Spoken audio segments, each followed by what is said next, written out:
Faster than a speeding bullet. I ran until my muscles burned and my veins pumped battery acid. More powerful than a locomotive. An idea is like a virus. Resilient. Highly contagious.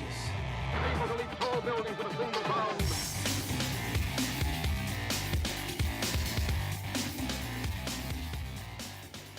All right, ladies and gentlemen, welcome to the Better Humanology Podcast. Jared Moon here. Today, I get to talk to Dr. Andy Galpin. You know, it's pretty hard to run around in these strength and conditioning circles, training, fitness, CrossFit, any of that. If you're involved with that to any degree, you have heard the name Dr. Andy Galpin. He really is a pioneer as a strength and conditioning scientist, is what I'd call him. He simply considers himself a storyteller and a teacher. But he did get his master's degree in human movement sciences from the University of Memphis, and then went on to get his PhD in human bioenergetics in 2011. And he has a lot of interesting research that he's actually done. But I love also just like his outlook on life, you know, his appreciation for discourse in the career field between science and experience, and then also how he has this true level of mastery in his pursuit to become, you know, the best and to help the industry to the best of his ability. But he's also brutally honest in, you know, many different ways. We had Brian McKenzie on a long time ago to talk about the book Unplugged. Well, the other author of that book is Dr. Andy Galpin. So the book Unplugged is something you should definitely pick up, and it's something that we do talk about a little bit in this interview. So the full title of that book is Unplugged: Evolve from Technology to Upgrade Your Fitness, Performance, and Consciousness. Great book, guys. This is a great conversation. I had a lot of fun getting to talk to Dr. Andy Galpin, and I think that you'll really enjoy it and pick out a lot of little nuggets you can use in your training and life. So without any further ado, here is Dr. Galpin. Hey, Dr. Galpin, I am super pumped to have you on the podcast, man. I've been looking forward to this for a long time. How are you doing? Fantastic, man. How are you? I am good. I'm excited to pick your brain. I'm not going to lie. I've listened to a bunch of podcasts you've been on, checked out your website, body knowledge, everything. You got a lot of good stuff. Incredibly intelligent dude. So I'm looking forward to picking your brain. But before we do that, man, I'm gonna throw down some challenges. Well, actually, you're gonna throw down the challenges. I'm gonna throw down the questions. So fitness challenge for everybody listening. Oh man, this is an interesting one. I would imagine that people have done a lot of different things. Probably the different guests you've had up here have thrown out some ones that probably a lot of your listeners can do. So what can I do that's slightly different? Boy, just guessing based on who your audience is. I would say a fitness challenge would be see if you can walk every day for at least an hour. And for those folks at home, I would say do it for a month. I feel like for a whole host of reasons, this is something I would have done.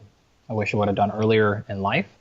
And for the types of things that I'm interested in, and what I'm assuming a lot of you at home are interested in as well, you probably have do a pretty good job of covering your bases fitness-wise for everything else. And so if I threw out a lifting challenge or a conditioning challenge or something like that, you probably already succeed at that stuff or do a lot of that anyway. So the walking for an hour, on the other hand, is something likely that many of you aren't doing or haven't ever done. So walk for an hour, and I'll let you slide to 45 minutes if you have to. But see if you can do that for a month. That's a pretty solid one. Awesome, man. And is that recovery reasons, or what's the blood flow reasons? What's the primary reason you want people walking around? A whole host of reasons. Boy, this could be the whole podcast here. But those would be the smaller reasons. The bigger reasons would be things like, oh, and by the way, at least half of those, you cannot be listening to anything. Got it. So no podcasting, no music, things like that. Half of them you can take phone calls, do business, etc. But half of them have to be just walking for an hour in solitude. Got it. Or with your dogs or whatever.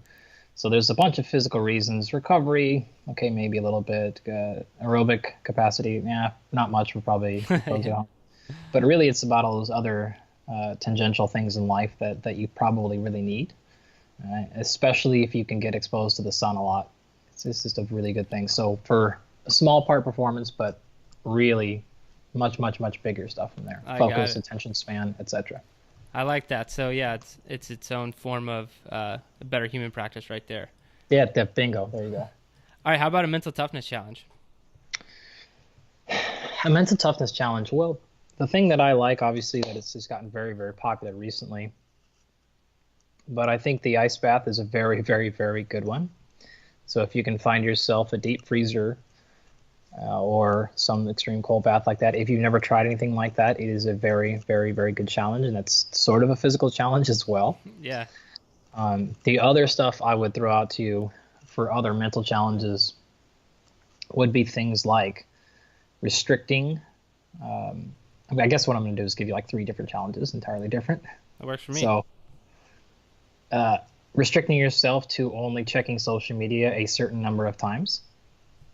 This is probably something you've heard before, but pick up whatever number that is to you, 5 times a day, 20 times a day. Just make it significantly less than what you're doing, or your phone for that matter. We have some stats in the book, but between the hours of 5 and 9 p.m., people check their phones an average of every 5 to 8 seconds. Woo. Yeah. Which is just completely insane. Yeah. And it ends up being much more habit than it is anything else. So practices like that are really just mental challenges. And the last one, I'll go completely left corner with you. And this is something I picked up from my friend Gabby Reese, which is anytime that you can, try to be the first to say hello or smile. And it's really, really, really tough for people like me who are actually very introverted with small talk. I just hate unimportant small talk. But be the first to at least smile, make eye contact, and say hi out loud. And that's a really tough challenge. Some people are like, that's what I do all day. Right. But for other people, it might be a pretty tremendous challenge, and there's some good benefits to doing that. Yeah, I'm more in your category, so that would actually be a tough challenge for me. But it's hard for me, man. It's really hard. I'll take it on. Now, how about a book recommendation? And this can be anywhere from something you read recently to a book that's had an impact on your life or anything you want. Well, I will not take the advantage to plug my own book here. Awesome. That's pretty much a gimme there. But the other one that I like a lot, and this is something that I go back to constantly, it's called Barbell Buddha. Okay. The Collective Writings of Chris Moore. And some of you listeners may recognize that name. Chris is a long time friend of mine. And he had a master's degree in human movement and sports science. He's a published researcher. He was one of the strongest powerlifters in America, drug-free especially, for a long time. And he was also very different. And I've never seen a single person in my life go through more personal growth than Chris. And if you know him or you're familiar with the name, the Chris Moore that most people know is not even close to the Chris Moore that I knew, which was crazy. And so what he did is he just kind of started writing, and sometimes he would write a paragraph and it'd be about, trials and tribulations underneath the barbell. And sometimes he'd write 5 pages about how a new book on philosophy is changing how he's thought. And sometimes he'd write a book about coffee, and sometimes it'd be about his favorite song or a chapter anyways. And he had all these short entries, but he put them together in a big collection. So why I like the book is you can pick it up and really read it completely out of sequence if you like. And he wrote 3 books, and they comprised them after he passed away into kind of a single volume. And if you're into strength and conditioning and you're into better intelligence stuff, I would say it's strength and conditioning centered, because that was such a big part of his life. But for me, I like it because it is also a reprieve from reading research or reading something strictly about how to squat or program or something like that. But it's connected enough to my life where I'm not feel like I'm reading something completely abstract. It's really, and I don't think I know he didn't even realize this. It comes through across so clear in the book that his self journey through development. And you just hear his voice change and hear the things that he cares and concerns about, and his view on things just evolve as he did as a human. And I think that's just so beautifully captured in this book. And so his wife is still, his widowed wife and his 2 little kids are still trying to make that book available, and they kind of run it themselves. So that's something I strongly recommend. If you like this space but you want to pick up something different, it's just a really awesome thing that's easy to pick up and read. And if you got 5 free minutes, or if you want to kill 2 hours, you can crush through a whole bunch of the short stories or entries or things like that. That's awesome. Yeah, I had the opportunity and pleasure to hang out with Chris a few times. Nice. So it was, it was always a pleasure. And he is, I don't know him near as well as you do, but he is, because you only got to hear him on like the podcast or something like that. You don't really didn't get to see a full picture, but hanging out with him, you could tell, just a super, nice guy and, very curious. And, well, at least, in my interactions, he's always curious about me and what I was doing. And I was like, yeah, you don't even know me that well, but you're very interested in what I'm doing and how I'm doing it. So he was a great guy. And I think that everyone should go pick up that book. And that's a great example of something. He was incredibly compassionate, but also, without question, probably the most selfless person I've ever met in my life. And I say that with complete love because the fact that you say something like that, it makes me chuckle so much because I look back about the Chris Moore that I knew for 3 or 4 years, and I'm like, there is zero chance we're talking about the same Chris Moore. Yeah. Like, zero chance that's him.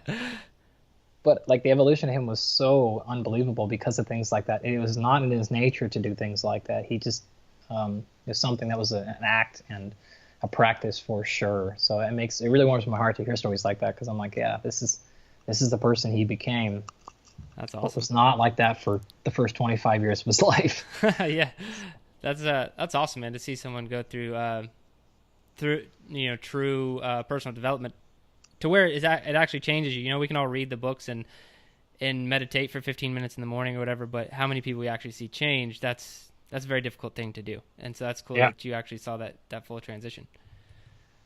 All right, man. So let's hop into your background, and if you could just give a quick introduction for anyone listening who may not be familiar with you or your work.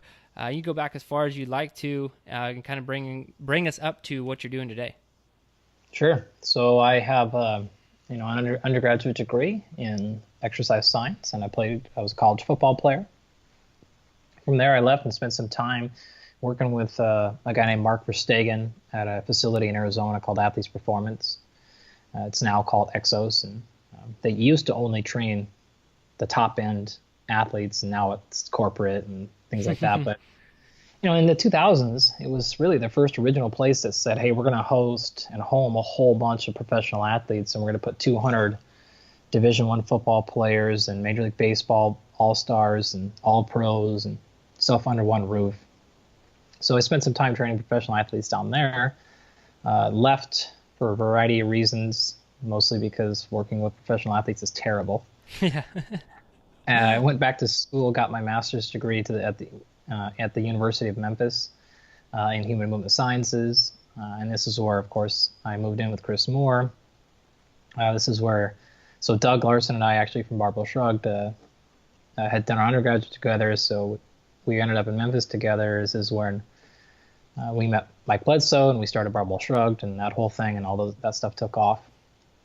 But they stayed running the gym. They stayed running the podcast. I left and went up to Indiana and got my PhD in human bioenergetics. And then in 2011, I came out to Southern California here to Cal State Fullerton and built my lab and Center for Sport Performance and all that. So I'm a scientist mostly. I teach classes in nutrition, program design, advanced strength conditioning, basic stuff like that. I also work, obviously, of course, I publish research, specifically in muscle physiology related to strength, power, high velocity, things like that. And then I work on some small part directly with professional athletes right now. So a couple of Olympians, a lot of MMA fighters, boxers, wrestlers, and even some weightlifters now. So that's pretty much what I do from day to day. That's awesome, man. Incredible background. And I'll jump right in there with, so what are you doing with the athletes that you're helping work with right now? Boy, I get that question all the time, and for like 5 years I've been struggling to answer it. I think that the way I've distilled it down now is I'm just a professional decision maker. Okay. I just help them make better decisions. About their about like what aspects of their training and all of it. Okay. So that's exactly what I mean. Like, I don't do one specific thing. I don't do necessarily their programming. So some of the athletes I have, I do their programming, and some of them I've never give a single recommendation ever of a lift to do or rep to do. Some of them I run all their nutrition. Some of them I've never had a conversation about nutrition with. So some of it's very high level. I'm ordering blood tests and interpreting those things, and some of it we're just talking high level and telling their team what I think they should do. So it's everything from long-term development. So like right now we're building the plans for 2020 Tokyo. So it's long-term athletic development, it's planning, it's strategy. And sometimes I have them on the table or in my lab, and I'm testing them directly on the force plate and getting numbers. And so really I have a bit of a background in all these different things that it takes to be a professional athlete. And so I can really play any role that an individual needs in any given time, depending on who they are and who they have on their team already, or they don't. And so I really step in or when they call me or they hire me, I come in and say, well, what do you need from me? And then I'll play that role that you need and nothing else. So I mostly just try to help them make better decisions. When they come to me and they say, okay, this is what's going on with my life, and here are my performance testing numbers, and here's my injury history background, and here's I'm doing nutrition, and blah, blah, blah. And you throw all that stuff together, you can't take a siloed approach of just giving nutrition advice without considering the training implications or the recovery. And I have to look at all that stuff and synthesize it and say, okay, based on this, I think that you should do A, B, and C. And then that's a really difficult thing to do unless you really have as much of an understanding you can about all the different aspects that can go into their thing. Also, their financials. What's their travel schedule going to be like? What are they telling me that they're not telling their head coaches? All this shit makes it really, really complicated. And so at the end of the day, man, honestly, I just try to help them make decisions about this is what I would focus on first, or this is the most important thing to work on with your training or nutrition, or maybe it's not any of those things right now. I understand that your other training goal or something is important, but right now, based on all the factors, this is what I think you should be primarily concerned with. And so from there on, man, it's just daily decision making. So the plan's in place, and then it's every day. It's, hey, this and this happened. Okay, what should I do? So the plan was to do X, but something happened, this didn't go wrong, blah, blah, blah. What should I do? And so it's not really about writing the program. It's just about making decisions every single day based on as many factors as I possibly can.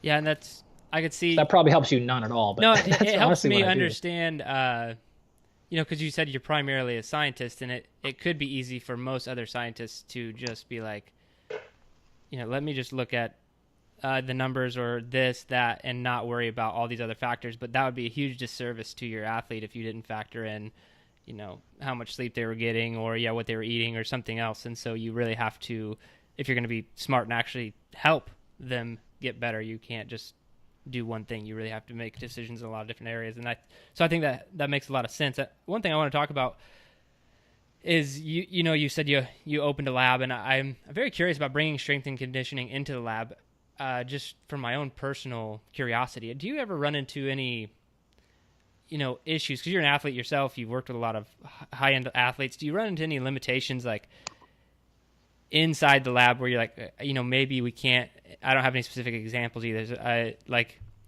can't test something the way that you would want to, or can't look at something that you would want to, like any sort of limitation in the lab versus actual sport? Is there anything that you can think of that any hurdles that you have to jump over trying to like simulate those environments? Constantly. I mean, that is what I do for a living. Right. That's the fucking problem, dude. That is the problem. Good. Okay, so now this is my job. This is why it's so hard to be a scientist, because there's two terms this will help you wrap around. There's what's called internal and external validity. So when I do a study, the more things I control, the more things I account for, the more internal validity it has, which means the more likely it is that my intervention, the thing that I manipulated, was specifically causing that result. But what that does is that dramatically kills external validity, which means that's not going to apply to anything because you controlled so many variables. If one of those variables changes, you don't know if that thing's going to work anymore. Right. So you can't do that. On the other end, if you run things that are highly external, then you have no clue whether or not the intervention actually caused the change, because so many things were different in all the different cases.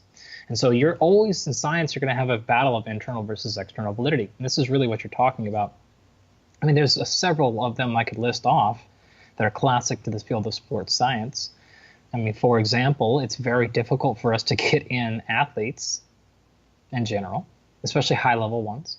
The vast majority of even sports science research is in college-aged, moderately active kinesiology students.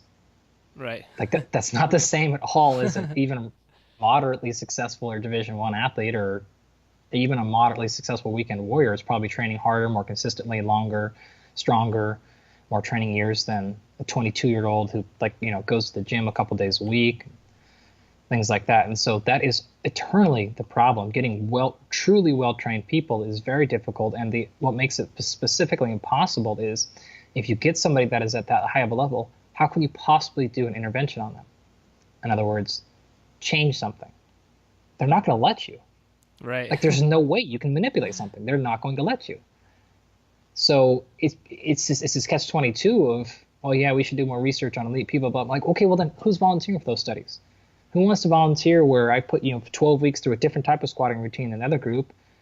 Because you've been squatting for 12 years already, you've been competing for powerlifting, you know it works for you, you know it doesn't work for you. Okay, well, like no one's going to do that study. You're not going to get put in a group that you know doesn't work for you. Right. Or the one that you don't like, it's not your style, or you have a meet coming up and you don't want to do that, and plus you have another meet coming up. So these people do not volunteer for studies. Bro, I'm in Los Angeles. There's 3 million people in the 20-mile radius, and I can't get people to sign up for those studies. So that's just the tip of the iceberg of the problems. But yeah, it's very, very, very difficult. There's tremendous limitations. I haven't even talked about money. There's no funding for sports science from anything. So how do you pay for any of these studies? Why do you think that is? No funding? Well, there's no incentive. Who's going to pay for it? If you think people don't want to pay for it just because it's like making the rich richer. I mean, people fitter. Like rich. No, I'm talking about as a human being. Like not as much curiosity as making an advanced athlete more fit. You know what I mean? It's not curiosity, but literally like who would pay for it? Yeah. Oh, I have no idea. Who? Yeah. So I don't either. There's no like thing that scientists have to go to get money from. Right. I mean, the classic places you get money from is the National Institute of Health. Well, they're certainly not paying for a sports science study. It's not in their mission. You have to think of it this way. You've got how many millions of people that are suffering in extreme pain from debilitating disease, and you're going to take a pot of that money that is research that tries to get them out of extreme pain and suffering and put that to figuring out what type of squats you 5% more. And that's kind of what I was trying to get across is like not as much interest in. It's not an interest thing. It's just like it's not within their mission call. That's not why it's a bad use of taxpayers' dollars. Right. It's by definition against what they're being given the money for. Got it. So it'd be a violation of their terms. Supplement companies, well, they're only going to pay for stuff unless there's a supplement being tested, etc. Powerlifting coaches don't have money. Weightlifting coaches, USA Weightlifting doesn't have any money. Like none of these places do. The general public and people say that they want this information, but they don't. They're not willing to pay for it anyway. So there's just nobody to pay for the money. So those things can't get done. And that's I kind of wanted to bring that whole picture because you're talking about going back to the athletes that you're working with now, having to factor in high level decision making, not just program design, not just nutrition, and then the same with say being a coach versus reading the latest research and studies. Like where do you think that fits in to a coach's I'd say wheelhouse or development on a day-to-day basis for like how much should they just be factoring in their own experience that they're seeing working with athletes versus trying to stay up to date with the latest research and stuff that's going on? I don't think you'll ever have an answer for that question. It's a good one. Like we'll never get there because remember the rate of expansion of knowledge is not linear, it's exponential. Yeah. And so you're asking coaches to know more and more and more and more and more and more and more at a rate that's just going to exceed the brain. It's the same thing that we're asking physicians to do. And at some point, it's just like there's just only so much information you can know. There's more information created every single day than there ever was in the history of the universe. So like the brain can only have so much physical thing. So I think it is absolutely important for coaches to do their best to try to keep a thumb on research. My honest recommendation, this is what your social media is for. This is what your email stuff is for. Follow a couple of scientists or follow news feeds or set up an account with PubMed that puts in a couple of trigger words, and every Monday you get an email of the 4 or 5 studies that came out on force development or whatever, and you kind of glance through them, and that's going to help you. The other thing to do, man, is attend professional conferences. Yeah. So go to the NSCA National Conference, go to the regional clinics, go to all these things. This is the best way the best realistic way for real coaches to get to just keep your thumb on the research, just to keep an idea of what's floating. But do not, and I can't emphasize this enough, do not rewrite your entire philosophy on coaching because a new paper came out. Yeah. You're going to die. You're going to be reinventing your business every 2 months. Yeah.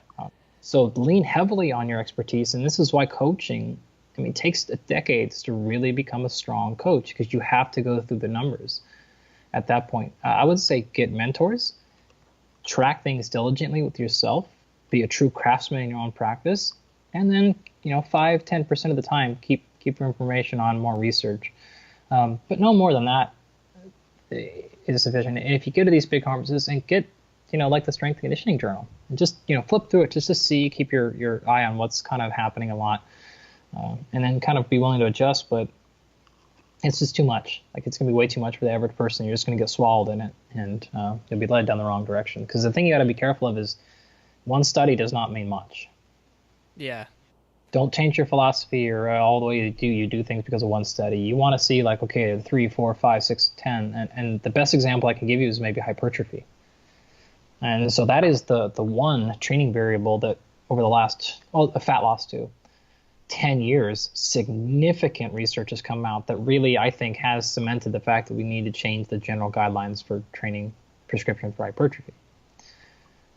That's important. If you're not doing that, if you miss that, if you completely eliminate the research, I think you are really behind in that field. I don't think that our prescription for strength has really changed ever. Not in a long time. Yeah. Speed for sure has, actually. Speed training with overspeed, assisted speed training, stuff like that, it is very much post-activation potentiation. That has evolved a lot, which I think is directly usable in the gym for a lot of people. So, yeah, like I said, keep attention on it, but don't let it consume you. I like it, man. Now, I kind of want to transition because, this probably has a lot to do with your challenge at the very beginning with the walk. But your book, Unplugged, man. So what was the idea behind writing that? What did you want to give to the world in Unplugged? I have a strong appreciation for people who, I don't want to say question everything because it's just not realistic, but people that really question assumptions. And this is everything from the comedians that I like, that can look at the same thing that everyone else is looking at, and everyone pushes by it, and someone else focuses on it and goes, wait a minute, like, I did not see that thing sticking out. And so with the book, it was a similar concept where, like, I just saw so many people getting inundated with fitness technologies and training technologies. I would look at them and go, man, there's a ton of assumptions you're making here. And I think that we're falling on our face training-wise and athlete-wise because you're just assuming this whole premise is appropriate. And I could go into a ton of specific examples of that. But that was really the impetus from my end to write the book, was just to say, look, these training technologies, whether we're talking about our life or fitness or anything else, can be tremendously helpful. But if we don't use them appropriately or judiciously, you're going to run into major problems because you're missing the fundamental goal here. You would think the fundamental goal is something else, and you're just off base. And so that was the very high-end order of what I was trying to get through, and I just had to mask that in writing a technology and training book. Right. And so what would you say, where would you say people are missing the boat on, like, wearables or tech? Like, what? Well, it's the general thing is that those are the end goals, and that those technologies are quote-unquote smart. And on every metric possible, they are far stupider than you think. Everything from, I'm telling you, I have been a consultant, a paid consultant on the back end of a lot of training technologies, and they are so unbelievably inaccurate, it's stupid. So their validity is very, very poor. Their reliability tends to be good, which means they'll give you the same number every time. But their validity, meaning are they actually measuring what you think they're measuring, is very, very poor. And these are companies that are $50 million, $100 million into a company, and you look at the back-end budget or the back-end numbers, and you're like, this is not measuring muscle activation. It's measuring something entirely different. This is not actually measuring heart rate at all. It's telling you it's heart rate, but it's actually measuring something else, and it's off by 15%, especially at the high-end heart rates. And so at that very surface level, they're not accurate. They're very, very rarely accurate. And as you start scaling up to the bigger questions, they fall all kinds of problems as well. Like, Why are you assuming the highest heart rate's the best? Or why are you assuming more muscle activation is better here? Why are you assuming less activation is better?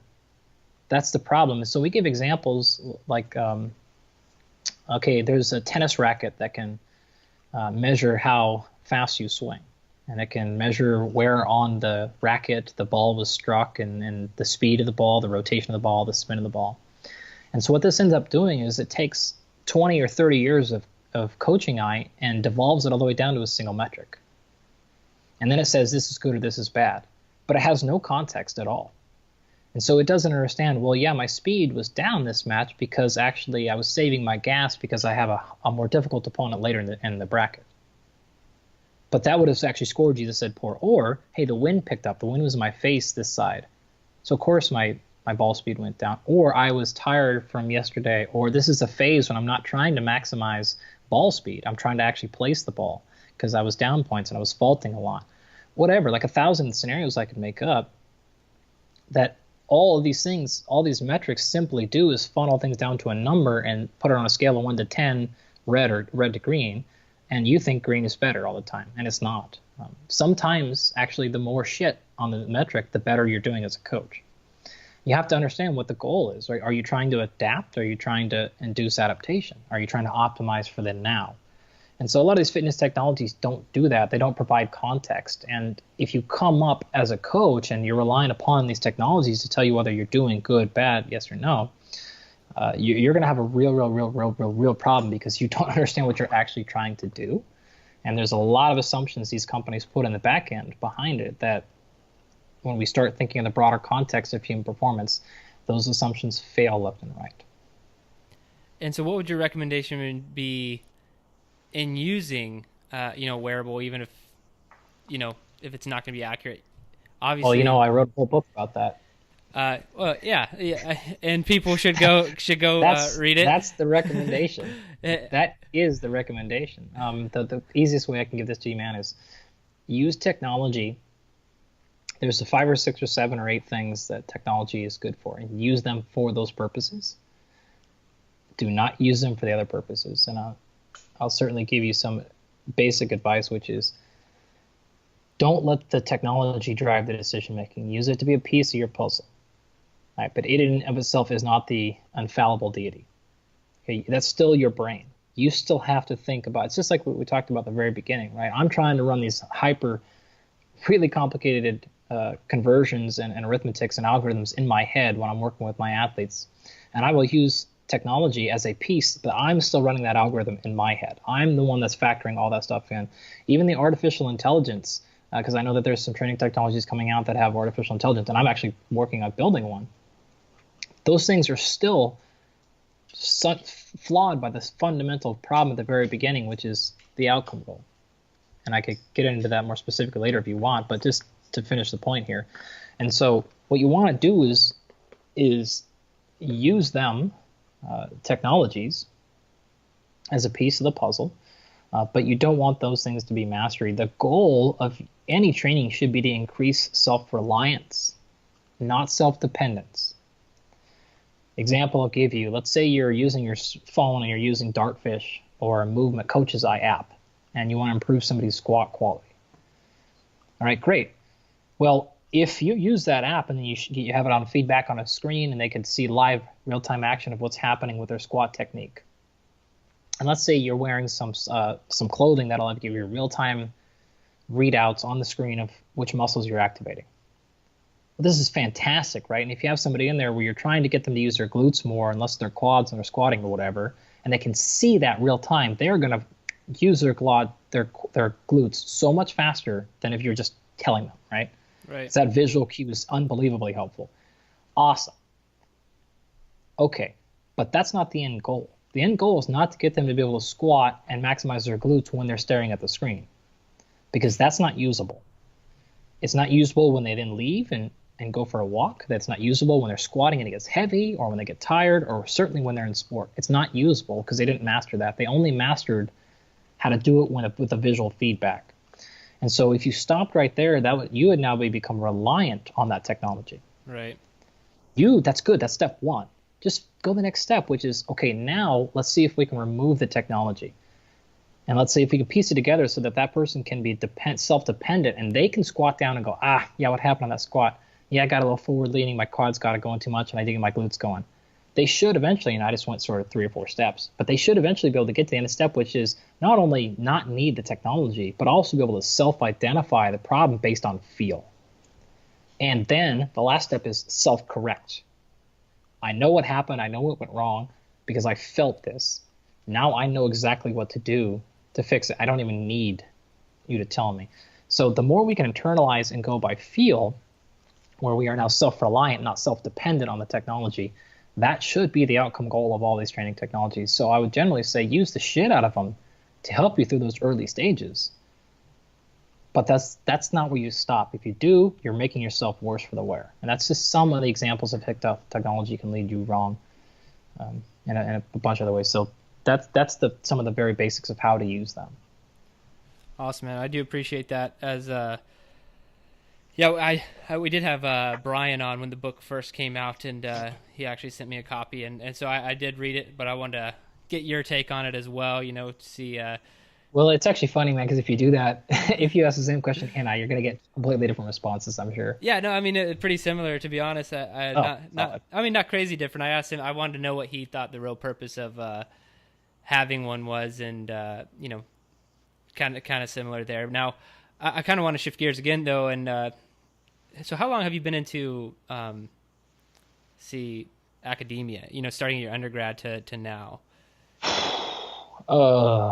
Let me see. So college, 18 years, something like that.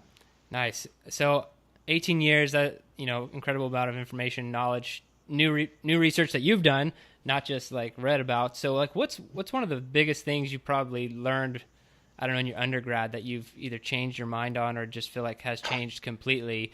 And it's just one of them that sticks out, because I like to kind of illustrate to people how much things can change, over time. You can't just, whatever you learned in your bodybuilding program or, class in high school or wherever, you can't just like rely on that for the rest of your life. So what's one thing that you feel like has changed that might be helpful for people out there? Oh my God. Just everything. I mean, basic anatomy is pretty much the same. That's good. Right. Biomechanics are pretty much the same. It's about everything else past that is really different. I would say the biggest takeaway, the fact is,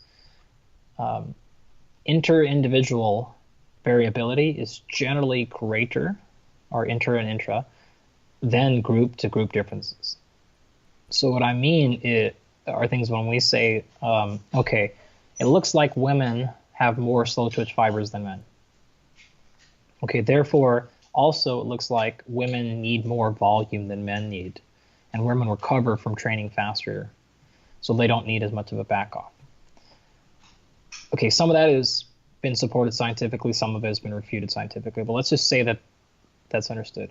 Okay, that's true from a group level, but if you took 3 women and 3 men, and you just assumed all 3 women were that general avatar and all 3 men are the same avatar, you would be in such problems with your training because the differences between those 3 girls and what they need, what their fiber type is, and how they respond is so much larger than the percent differences between the groups. Okay. That you can't just program based on those averages. It's going to kill you. You really have to program based on the individual. And yes, you can say, okay, look, if I have 10 girls in a room and 10 men, it's likely 80% of the girls are going to respond better to more volume, and 80% of the guys respond better to less volume. And if I put 100 girls in a room and 100 guys in the room, so as the numbers scale up, that training philosophy becomes more and more true, because if it's true at group level. But as you scale down and you pick one random girl out of a crowd, one random guy out of a crowd, you have no idea if that's going to hold true, because now you're training the individual, not the group. Got it. And so science and things like that are very helpful of giving you a starting place. So I randomly have a girl walk into me, I'm probably going to start her off assuming she's like a normal girl or guy, but you have to watch very carefully, very quickly, because you're very likely for them to go, all right, okay, they are if you understand how statistics works in distribution, right? If they're not just in that middle 20% distribution, that means your training's wrong. And so it can be helpful in a guide. And while that was a bit of a more abstract example, that is really the foundation for how all of those things you learned, any detail past anatomy and biomechanics, really are quite different. And I would say everything from, I made a post about this a couple of days ago. The difference between, there's a famous saying, omission of evidence is not the same as evidence of omission, or absence of evidence is not the same as evidence of absence. And so earlier, when I would learn something in, say, undergrad about a nootropic supplement, and they would say there's no evidence at all the nootropics enhance performance. Well, there's no evidence. That may be because it's never been studied. Right. Okay, that's not the same as saying there have been 7 studies that have been done and they all show it doesn't work. Right. Those are very different things entirely. And when I was an undergrad, I didn't understand that. And so I would always come out when it was training questions or things, I would say, look, there's no evidence that that's true. There's no evidence of cluster sets working. No evidence at all. But no studies have been done. And then as soon as we start doing studies, it looks like cluster sets work really freaking well. Oh, okay, great. And so just because there isn't evidence doesn't mean that's evidence it doesn't work. And that is another example of something that we were like, clusters, keto diets, same thing. Keto does no evidence those things are good. And people don't understand the difference between keto diet and ketoacidosis. Okay, now whether there's studies that come out, that's slightly different. And we know that sometimes it's harmful for performance and sometimes it's okay for weight loss. So just things like that. Everything you learn basically in exercise physiology and nutrition, if you learned, hey, vitamin C is an antioxidant, okay, that's true.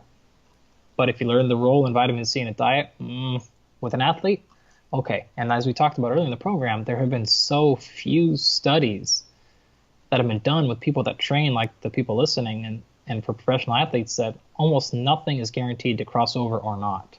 And so you really have to say, okay, I was taught this is how it happens in a normal person.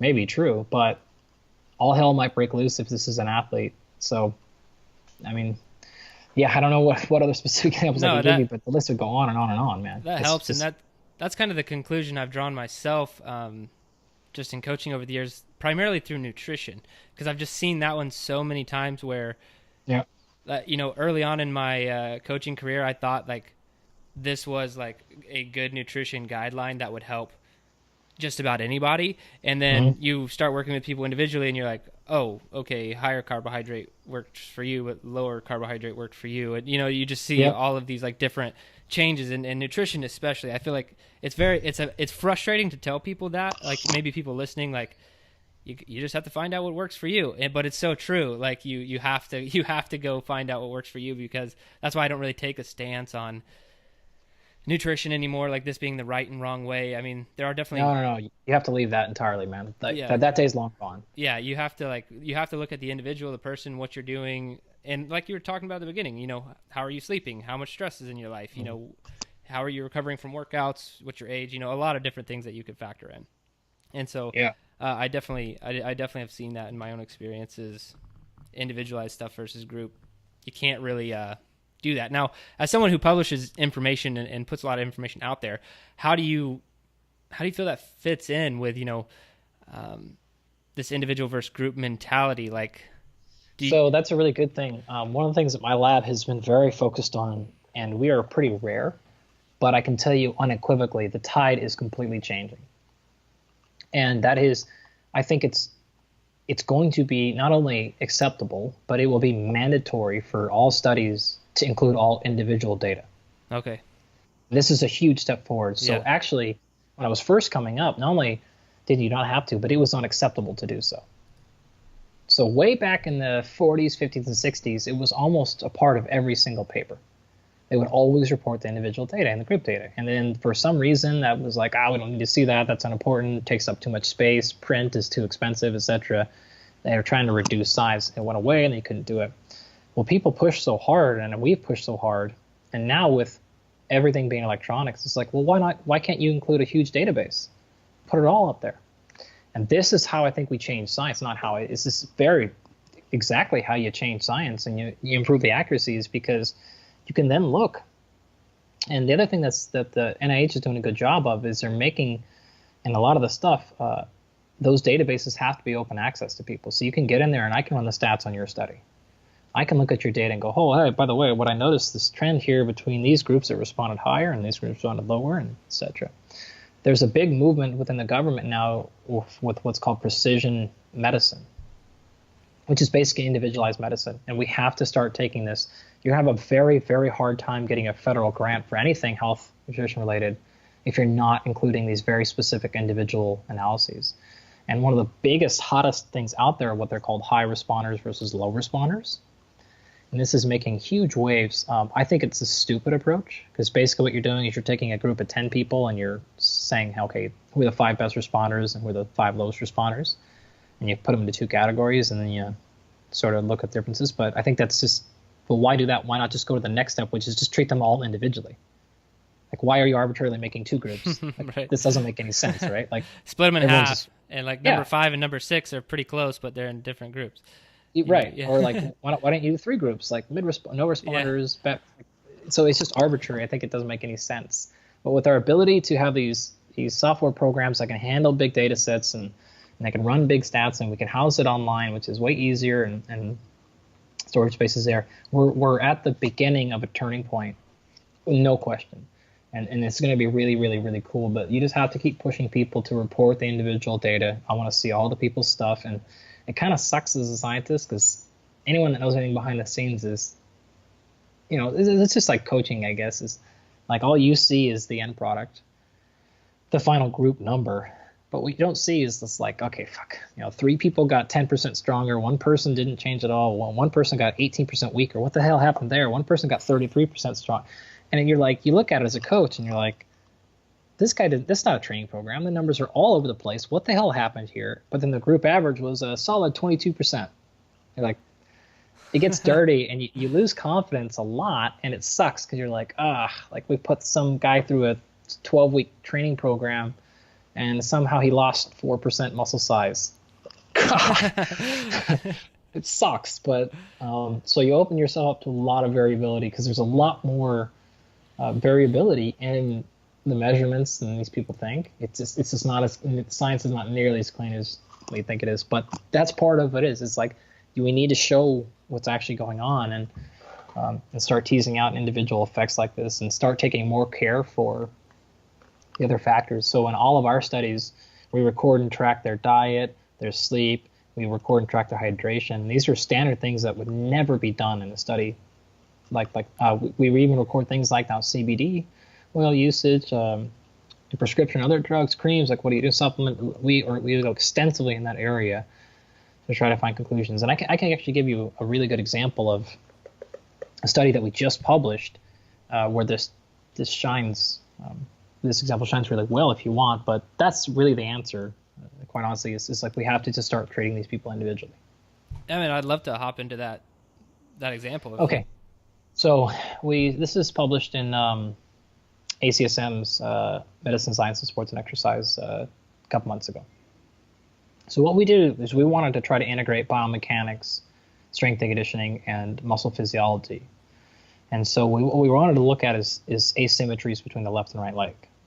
And we wanted to see like whether these are strength, biomechanics, so movement, kinetics and kinematics, and or if that was also related or caused somehow by differences in muscle morphology, so fiber type, if you will. So shockingly, no one had ever looked at left and right leg just to see if, number one, their fiber type is the same. Tons of people, of course, have done like leg extensions on one leg, and we all know we have one leg that's stronger than the other one. But is that because or related at all to fiber type? And then how does that influence movement quality?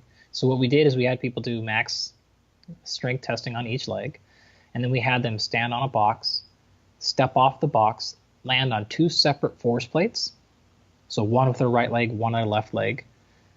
We had a video capturing system, so 3D video to measure what their knees did, how much range of motion their ankle went, did they have valgus collapse, things like that. And they landed and they jumped back in the air as high as they can. And so what we found was very, very, very interesting in a bunch of different ways. But number one, when we ran the analysis as a group, so group averages, we found that the right leg, I think, was way stronger. Okay, nothing particularly weird there. It also had a much higher takeoff velocity, so they jumped. We didn't see much with movement patterns, so they were all pretty trained in jumping, so no one had any bad movement, unfortunately. Actually, would have helped if we had some bad. But the right leg was stronger. It was used much more on the force plate to jump. It contracted a lot faster, but it had more slow twitch fibers. Now, because I'm a practitioner and a coach and I'm an athlete, I thought something doesn't line up there. Yeah. And so I went back and I looked at, and I just spent weeks going through all the individual data sets, looking across and said, okay, if this is true, I want to know how frequently it's true. So in other words, did we have 2 or 3 people that really drove the boat on this or not? Or is this true in 80% of the people or 2% of the people? And what we found is I think we had 15 people in the study.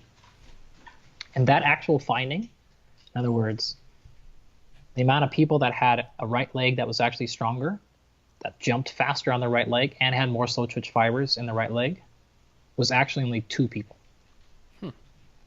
So while it came up statistically significant as a group average, Right. it was virtually non-existent. 13 of the 15 people didn't have that.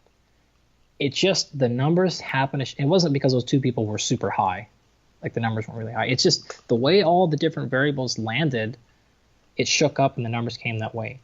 And so that is a great example of, had I not spent those extra 2 or 3, probably a month, just diving in the data, and I just published it to get it out because I wanted to get the study done and get another publication and move on, which is what most scientists do, I would have reported something completely different. And so the implications would have been completely different. And now I think like, hey, this came out as a group finding, but I don't think this is a real finding. I think it's going to be very rare for you to find somebody who's got more slow twitch fibers in the right leg and then that right leg stronger and is faster. So I think that is a great example of how we need to be thinking. Like you still, even as a scientist, don't just put all the numbers in an Excel file, look at the group averages, run the stat, the t-test, and the ANOVAs, and publish. It takes a lot longer to do this, but that I think is the real message here is until we get that level of scrutiny, we're going to have science that's conflicting and contradictory and unusable. Well, that is an incredible example because, yeah, you could have easily published without diving any deeper and just basically that would have to become new accepted idea that's, slow twitch muscle fiber is the way to go if you want to be able to jump and be explosive. And that's incredible, man. That's really cool. And we also showed for the first time ever that the fiber types are quite different between the dominant and non-dominant leg. But what's interesting, goes back to the point I was talking about. Part of me is like, oh, and it hurt me to submit it because you look at it and you're like, okay, as a group average, it's pretty close. I can't remember what the numbers were, but it was like 55% and 45%, which was statistically significant, but within the range. But what hurt is looking at the individual people. So the 15 people, something like 5 of them, they had a difference of plus or minus 5% between the legs. But some of them had a difference of like 90%. Wow. Which is almost beyond like real physiological belief. Yeah. And so what that tells you is then your measurement's not very good. And so in and of itself, like the fact that we submitted those individual data and you can look through it and you see the numbers are just all over the place, all that does is hurt us. All that does is say our methodology is not good. And so people don't want to do that as a scientist because then they're going to come back and be like, look at how shit your measurement is. It's just all over the place. Right. I mean, it's like if you went in and did a 100 max and it was 200 kilos, and the next week you came in and did it and it was 130, and the next week you came in and it was 225. You're like, this is not a decent measurement. Like it's one thing if you're 200 kilos and then you're 205 and you're 195, but we're so all over the board, it makes them be like, well, just don't trust you. We don't trust your lab. We don't trust your measurement, which is the exact opposite, of course, what you want. But that's until we have that level of transparency, science is going to be limited. That's interesting, man. That's really cool, though. I think moving in that individualized direction is awesome. And, I've seen some coaches do this, too, is like, a study will come out and then they're able to pick it apart that one level deeper, to try and see, like, what actually happened or, making their own assumptions without actually knowing sometimes, too. But I think it's good that you're going to that level, man. I think that's really awesome. Yeah, it always cracks me up when I hear people or see comments about somebody blogs about a study and they hammer it or pick it apart. And I'm like, you as if the scientists hadn't thought of that too. Right. Like, you think they didn't realize that? You think they didn't know this was a limitation? The fact that they didn't do it in elite bodybuilders? Like, obviously, I'm aware. I've never yet seen somebody bring up a point about a study, a blogger or a strength coach or something, and hammer a study or criticize it that I guarantee you didn't come up during the peer review process. Never once. I'm like, get out of here. You don't. You also understand why they did it, so you assume why they did the study was for the same reason you would have done the study, which is not at all true ever. You don't know what their motivation is. You don't know why they're doing it or what the outcome goal is, and so, it's not a very good practice. It's not very helpful.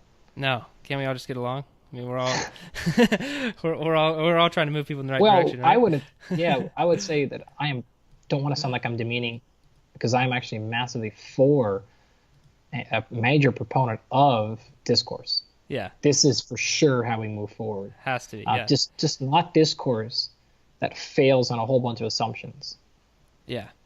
And yeah, I see that happen to coaches with too much experience, should I say? I mean, most of them are trustworthy in their fields or whatever, but I feel like sometimes they get too much experience, and that's the direction they go is, maybe I think it shifts from like, okay, science to experience, and then eventually it's like, well, nah, I'm going to go 95% my experience and 5% your science, and that's where people start getting shaky on. Or 100-0. Yeah, I was being nice there, but most of the time that's what I end up seeing in the more advanced aged coaches, if you will. All right, man, so I'm going to get to the quick fire questions of the show, just some fun ones here to close out. You ready? Sure, man. All right, what's the hardest workout you've ever done? Oh, man, that's a tough one. I would probably say, I don't think there's any question, it probably was one of the days when I was fighting. I mean, I don't have a particular one in mind, but it would just be insane. We would do things like a 20-minute cardio warm-up, and we would do 4 or 5 rounds of 5 minutes on the bag or holding mitts. And then we would spar 4 or 5 rounds, and then we would do these death circuits on the treadmill. And I don't even know, it was horrendous, but it would be like 3-minute all-out sprints at a super incline. And like, I've done a lot. I mean, I played college football, I competed in Olympic weightlifting, I did a bunch of different things, but you don't understand fatigue until your physical health is directly on the line. And what I mean by that is, like, there's just a mind-numbing level of fatigue that you can get to when someone's throwing a knee at your face. Right. It's different than wanting to get the barbell up. It's different than snatching, even though it's overhead, because you can always bail. And there's just so many more levels of fatigue that you can get to when somebody's on top of you and they're punching you in the face, and you just don't have anything to do, but you have to get up and move. And so I would say any number of those like 700 workouts were probably the worst ones ever. You combine that with, like, people don't understand how fatiguing it is to get hit. Oh my God, there's nothing like the zaps your energy more than just getting hit. It's the worst. I mean, I did one round one time with this Olympic boxer. It's just body shots.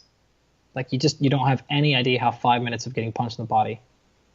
It's beyond any level of fatigue you can imagine. So it's ridiculous. One of those is probably up there. Awesome, dude. It's all kind of a blur though, so I don't remember any one particular.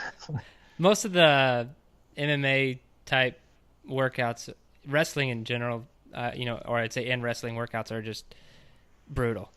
Wrestling is by far the more grueling of all of them, but it still doesn't have that getting hit component. Yeah, you don't have to.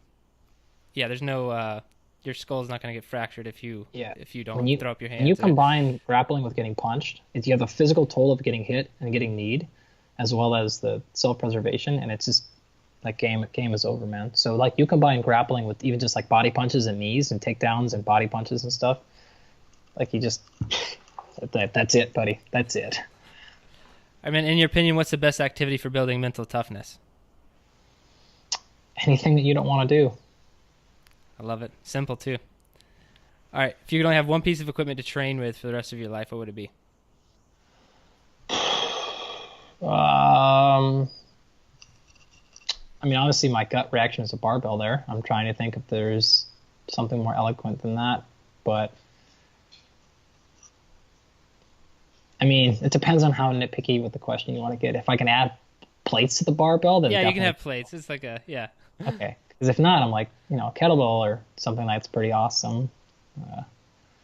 But you got limited. You can only load it so much.